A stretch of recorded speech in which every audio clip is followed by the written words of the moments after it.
Bulldozer के नाम पर भाजपा सरकारों द्वारा मुसलमानों को प्रताड़ित करने के खिलाफ आज सुप्रीम कोर्ट ने कड़ा रुख इख्तियार करते हुए तमाम लोगों को फटकार लगाई है और इस पर गाइडलाइंस बनाने की बात भी कही है और उस पर सुझाव भी मांगे हैं। इस पूरे मामले में आज सुप्रीम कोर्ट में क्या सुनवाई हुई, क्या बातें हुई, ये चीज़ें हमको समझने की बेहद ज़रूरत है। भारत की मौजूदा राजनीति में जहां पर एक सत्ताधारी पार्टी ने सांप्रदायिक राजनीति, हिंदू मुसलमान की राजनीति को ही अपना सब कुछ बना लिया है, उस पार्टी के लिए ये एक कड़ा मैसेज है। भाजपा सरकार सत्ता में बैठने के बाद कथित तौर पर अपने वोट को सुरक्षित रखने के लिए, कुछ वोट को अपनी तरफ मैनिपुलेट करने के लिए मुसलमानों के घरों और दुकानों पर, उनके कारोबारी संस्थानों पर बुलडोजर चला के ये दिखाती है कि देखिए हमने जस्टिस कर दिया। अगर आरोपी गलती से भी उर्दू नाम वाला या मुसलमान है तो उस पर तत्काल वहाँ का प्रशासन, वहाँ की सत्ताधारी पार्टी बुलडोजर की कार्रवाई कर देती है। इस मामले में सुप्रीम कोर्ट ने आज कड़ा रुख इख्तियार किया है। सुप्रीम कोर्ट में इस मामले में क्या सुनवाई हुई, क्या बातें हुई, सब चीज़ों को एक एक करके समझने की कोशिश करेंगे। इस मामले में सुप्रीम कोर्ट का रुख एकदम साफ है। उसने इस मुद्दे पर गाइडलाइन जारी करने की भी बात की है कि सुप्रीम कोर्ट इस मुद्दे पर गाइडलाइन जारी करेगी और उन्होंने इस मुद्दे पर लोगों से सुझाव भी मांगे हैं। सबसे बड़ी बात जो सुप्रीम कोर्ट ने इस मुद्दे पर बोली है वो ये है कि सिर्फ आरोपी होने से किसी का घर नहीं गिराया जा सकता, दोषी हो तब भी नहीं। ये बात अपने आप में ही तमाम भाजपा सरकारें जितनी भी है, चाहे मध्य प्रदेश की है, उत्तर प्रदेश की है, उत्तराखंड की है, चाहे केंद्र की भाजपा सरकार हो, सबके लिए कड़ा मैसेज है कि अगर कोई आरोपी भी है उसको सजा देने का अधिकार न्यायपालिका के पास है, अदालत के पास है। आप जज साहब बन के फैसला नहीं कर सकते कि हमने फला आदमी को सजा देनी है या उसके घर को बुलडोजर चला दिया। एक दिन पहले गिरफ्तारी होती है, अगले दिन उस आदमी के घर पर उस मुसलमान पीड़ित, सीधे तौर पे कहिए मुसलमान पीड़ित, क्योंकि 99% लोग मुसलमान ही होते हैं इन मुद्दों में पीड़ित जिनके घरों को गिराया जाता है। मुसलमान नाम का कोई भी आरोपी मिलता है, आज गिरफ्तार होता है, अगले दिन उसके घर पे बुलडोजर चल जाता है। कहा जाता है कि वहाँ की नगर पालिका या नगर निगम कि ये घर अवैध था। कोई आरोप लगने के बाद ही साबित होता है कि वो अवैध था, उससे पहले 5, 10, 20, 50, 100 सालों से कुछ अवैध नहीं था, किसी को कोई कानो कान खबर नहीं थी, मगर कोई मामला है उसके बाद वो अचानक से अवैध हो जाता है। ऐसे में सुप्रीम कोर्ट द्वारा ये कहना कि सिर्फ आरोपी होने पर किसी को घर को गिराया नहीं जा सकता, दोषी हो, मतलब उससे भी आगे बढ़ के उन्होंने कहा कि अगर वो दोषी हो तब भी नहीं, क्योंकि घर किसी एक आदमी का नहीं होता। इस मामले में जो सुप्रीम कोर्ट की तरफ से जो सुनवाई चल रही है, दूसरी अगली डेट दी है, उन्होंने इस मुद्दे पर वहाँ पर एक वरिष्ठ वकील को ये कहा है कि उनको आप सुझाव दे सकते हैं, तमाम पार्टियां उनको सुझाव दे सकती है। सुप्रीम कोर्ट इस मुद्दे पर एक क्लियर गाइडलाइंस तैयार करेगी कि बुलडोजर के मामले में क्या गाइडलाइंस होनी चाहिए, किस प्रकार से इन चीज़ों के चक्कर में कानून की खिलाफ वर्जी ना हो जाए।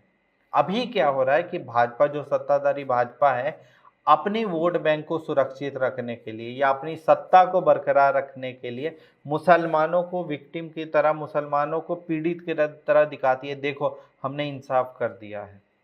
ये बात अपने आप में ही बहुत खतरनाक है जिसका प्रचलन भाजपा ने शुरू कर दिया है।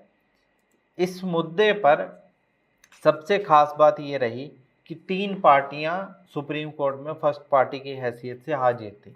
सबसे पहले जमीयतुल उलमा इसमें फर्स्ट पार्टी थी, उसके बाद दूसरे नंबर पे जो फर्स्ट पार्टी थी वो थी वृंदा करार जो लेफ्ट की लीडर है।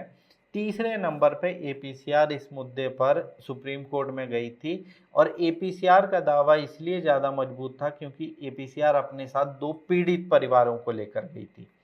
जावरा को वो पीड़ित परिवार जिसे गोकशी के नाम पे जिसके घर को बुलडोजर चला दिया गया।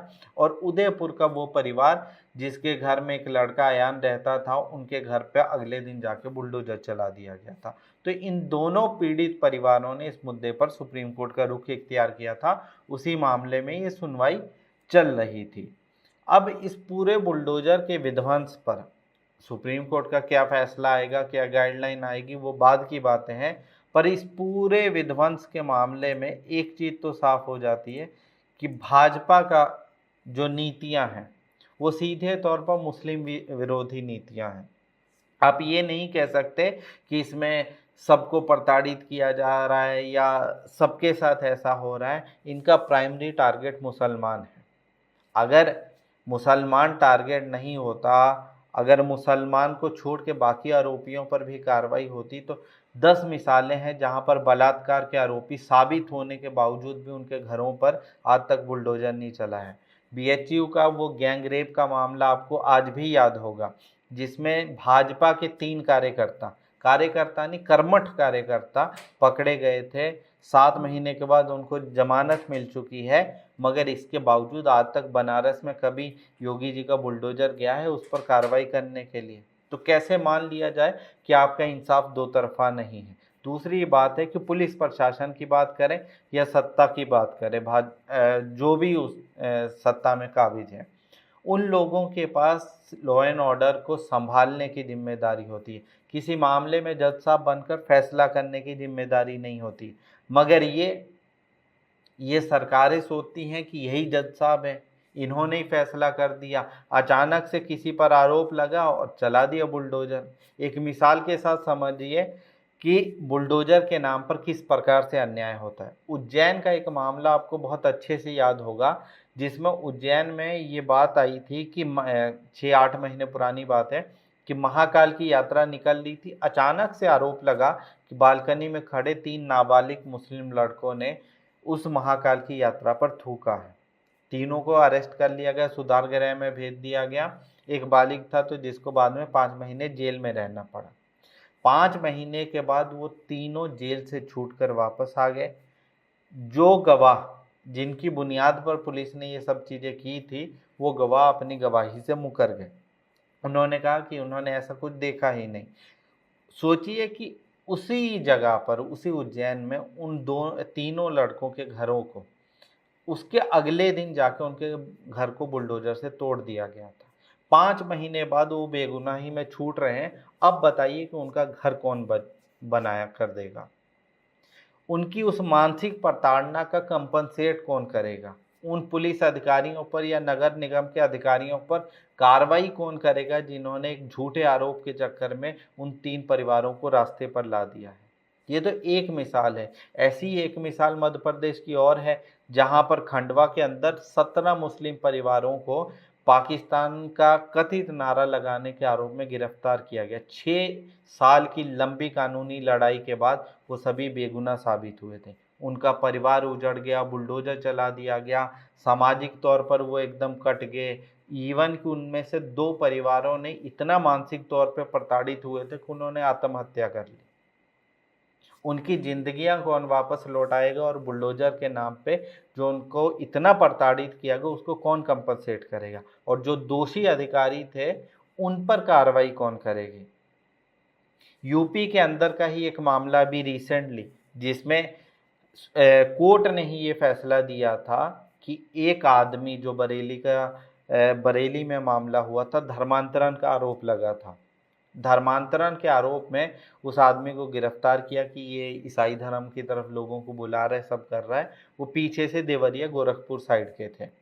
2 साल के बाद वो आदमी बेगुनाह साबित होता है। उसकी जॉब चली गई अच्छी खासी, उसकी बीवी और बच्चे दर-बदर भटक रहे हैं, जो अच्छे खासी ज़िंदगी बसर कर रहे थे, जो उसके बच्चे अच्छे स्कूलों में पढ़ रहे थे, वो आज स्कूलों से ड्रॉप आउट हो चुके हैं। 2 साल के बाद जब वो आदमी बेगुनाह साबित हुआ है, तो उसके मामले में न्याय कौन करेगा? कोर्ट ने ऑर्डर दिया है कि जो दोषी पुलिसकर्मी थे उनके खिलाफ कार्रवाई की जाए, मगर हमें भी आज तक मालूम है कि पुलिस वालों के खिलाफ कार्रवाई नहीं होती, और गिल्टी होना तो बहुत बड़ी बात है। आज तक कोई मिसाल नहीं मिलती, इक्का दुक्का को छोड़ के, जिसमें आरोपी, सरकारी तंत्र के आरोपियों के खिलाफ कोई सख्त कार्रवाई की गई हो। मुझे लगता है कि सुप्रीम कोर्ट ने भी जो ये टिप्पणी करी है, इस टिप्पणी को करने की बजाय ये होता कि 2-4-10 अधिकारियों पर ढंग से कार्रवाई होती, सत्ताधारी पार्टी पर कार्रवाई होती, उसके बाद देखिए बुलडोजर का विध्वंस रुक जाता। मुसलमानों को बुलडोजर विध्वंस के नाम पे प्रताड़ित करना भाजपा के लिए एक नया प्रचलन बन चुका है। भाजपा इसी के सहारे अपनी पूरी राजनीति को चलाती है। उसे लगता है कि उसकी राजनीति का ये तुरप का इक्का है कि बुलडोजर चलाएगा और दिखाएगा कि देखो हमने मुल्लों को टाइट कर दिया। और सिर्फ इसमें भाजपा दोषी नहीं है कि आप सिर्फ भाजपा को दोषी दे के छोड़ दो। एक बड़ी आबादी है जो इसी नाम पर भाजपा को वोट देती है। एक 30-40% आबादी है जो इन्हीं मुद्दों पर भाजपा को वोट करती है। तो ऐसा नहीं हो सकता कि सिर्फ भाजपा के आने से कोई चीज तब्दील हो गई है। लोगों के दिलों में मुस्लिम विरोधी नफरत बहुत पहले से पनप रही थी, भाजपा ने तो उसका फायदा उठाया है। हिमाचल और उत्तराखंड की खबरें अभी 2 दिन पुरानी, कल की आज की खबरें आपने सुनी होगी कि मस्जिद के खिलाफ वहां पर लोग प्रदर्शन कर रहे हैं कि मस्जिद कैसे बन रही है। बरेली का वो केस सुना होगा कि एक मुसलमान महिला ने घर ले लिया तो उसके खिलाफ प्रदर्शन करने लगे कि ये हमारे यहाँ घर कैसे ले सकते हैं, इनकी हैसियत कैसे होगी। गुजरात का वो आपको वाकया याद होगा जहाँ पर एक महिला फ्लैट ले लेती है, उसको फ्लैट मिलता है, सरकारी फ्लैट, और पूरी सोसाइटी रोड पर आ जाती है कि हम इस मुस्लिम महिला के यहाँ पर फ्लैट लेने से अनकंफर्टेबल है। तो ये नफरत कोई एक दिन में पैदा नहीं है, नफरत बहुत पहले से लोगों के दिलों में कैद है। भाजपा तो उस नफरत का फायदा अपनी राजनीति के लिए उठा रही है। बुलडोजर भी उसी मामले की एक कड़ी है कि बुलडोजर के नाम पे दिखाया जाता है कि देखो मुसलमानों को कैसे हम प्रताड़ित कर रहे हैं। ये जो प्रताड़ना को देखने का और उस प्रताड़ना को देखकर मुसलमानों को रोता बिलखता देखकर जो खुश होने की प्रवृत्ति है, यही समाज को दूसरी तरफ, दूसरे रुख की तरफ लेके जा रही है। मुसलमानों को मरता कटता देखना, यही अगर किसी के लिए चरम सुख हो जाए तो फिर आप उस समाज के बारे में क्या कहेंगे। और सत्ता में बैठी हुई एक पार्टी उस चीज को और बढ़ावा देती है। मुसलमानों के खिलाफ हेट क्राइम करने वाले, मुसलमानों की मॉब लिंचिंग करने वाले, मुसलमानों के घरों पर बुलडोजर चलाने वाले, मुसलमानों के नबी के खिलाफ उल्टी सीधी बातें करने वाले लोगों को ये लोग उनके खिलाफ कार्रवाई करने की बजाय और उत्साहन देते हैं कि हम आपको अपना बड़े वाले नेता बनाएंगे, आप हमारे यहाँ आइए। सबसे बड़ी मिसाल टी राजा सिंह की है कि जो आए दिन मुसलमानों के खिलाफ हेट स्पीच देता है, आप उसको अपना सबसे बड़ा नेता बना के बैठे हुए हैं। भाजपा के मंत्रियों की तो एक लंबी फहरिस्त है जो दिन रात मुसलमानों के खिलाफ जहर उगलते हैं। इनके तो मुख्यमंत्री तक कहते हैं कि अजान उनके लिए शोर है, नमाज पढ़ना उनके लिए यहाँ की संस्कृति नहीं है, मुसलमानों के मस्जिदें और मजारे उनके लिए अवैध हैं। मुख्यमंत्री कहते हैं, 3 प्रदेशों के मुख्यमंत्री कहते हैं, जो सुबह उठते हैं, उठते सार ही मियाँ मियाँ मुसलमान मुसलमान का जाप करते हैं और सोते तक इसी बात का जाप करते हैं। सोचिए, एक मुख्यमंत्री जो इस बात की शपथ लेता है कि वो बिना पक्षपात और भय के सारे नागरिकों के बीच न्याय स्थापित करेगा, उनके साथ न्याय करेगा, वो मुख्यमंत्री भरे मंच से क्या कहता है कि हमने अजान बंद करवा दी। एक शोर होता था जिससे लोग परेशान होते थे, हमने उसको बंद करवा दिया और आने वाले 5 सालों में लोग भूल भी जाएंगे कि इस प्रकार का कोई शोर था। सोचिए, एक प्रदेश का संवैधानिक तौर पर बैठा हुआ मुख्यमंत्री अगर मुसलमानों की अजान को ये कहे कि ये शोर है, तो आप कैसे समाज की उम्मीद कर सकते हैं। एक तरफ दूसरा मुख्यमंत्री है, वो दिन रात मियाँ मुसलमान, हम असेंबली में नमाज नहीं पढ़ने देंगे, हम आपका मदरसा तोड़ देंगे, ये मदरसा इल्लीगल, वो मदरसा इल्लीगल, वो दिन रात यही बातें करता है। और ये हाल उस प्रदेश में है जहाँ पर 35% मुस्लिम आबादी है। कितने गर्व से वो व्यक्ति आके ये बताता है मीडिया में कि हमने विधानसभा में नमाज के लिए मिलने वाला ब्रेक खत्म कर दिया। अंदाजा लगाइए, उस प्रदेश में मुसलमानों की आबादी 35% है, लगभग एक तिहाई, हर तीसरा व्यक्ति वहां पर मुसलमान है। और जिस विधानसभा की वो बात कर रहे थे, उस विधानसभा में 31 मुस्लिम विधायक हैं, एक चौथाई मुस्लिम विधायक हैं। होना तो ये चाहिए था कि आप उनके लिए अलग से बंदोबस्त करते वहां पर, मगर आप तो जो चीज़ें ऑलरेडी चल रही थी उनको भी बड़े गर्व से बताते हैं। क्यों गर्व से बताते हैं? क्योंकि आपको दिखाना है कि देखिए हम लोग फला हृदय सम्राट हैं, हमने मुसलमानों को टाइट करके रखा हुआ है। इस प्रवृत्ति के खिलाफ आज जो सुप्रीम कोर्ट ने कड़ा रुख इख्तियार किया है, जो इसी पूरे पैटर्न के अंदर बुलडोजर के नाम पे जो मुसलमानों के खिलाफ अन्याय हो रहा है, वो अपने आप में एक बड़ी मिसाल है। यहाँ पर एक सवाल और उभर कर आता है जिस पर मुझे लगता है कि खुलकर बात होनी चाहिए।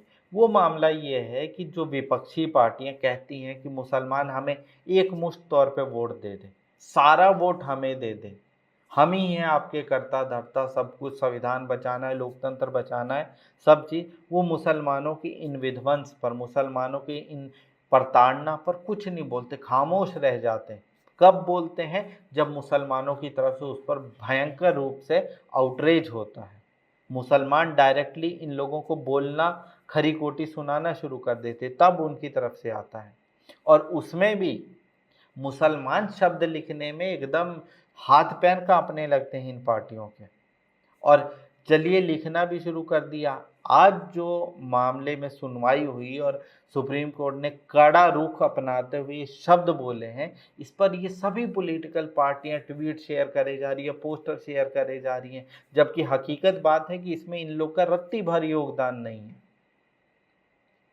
जो पार्टियां मुसलमानों का एक मुश्त वोट लेती हैं, उन पार्टियों को चाहिए था ना कि आप जाते इस मामले को सुप्रीम कोर्ट में लेके या सियासी तौर पे इसकी लड़ाई लड़ते, मगर नहीं, सियासी तौर पर आप खामोश हैं और सुप्रीम कोर्ट की लड़ाई में आप गए नहीं।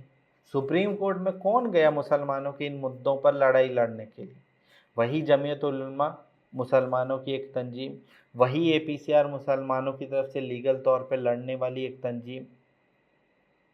तो आप कहाँ हैं?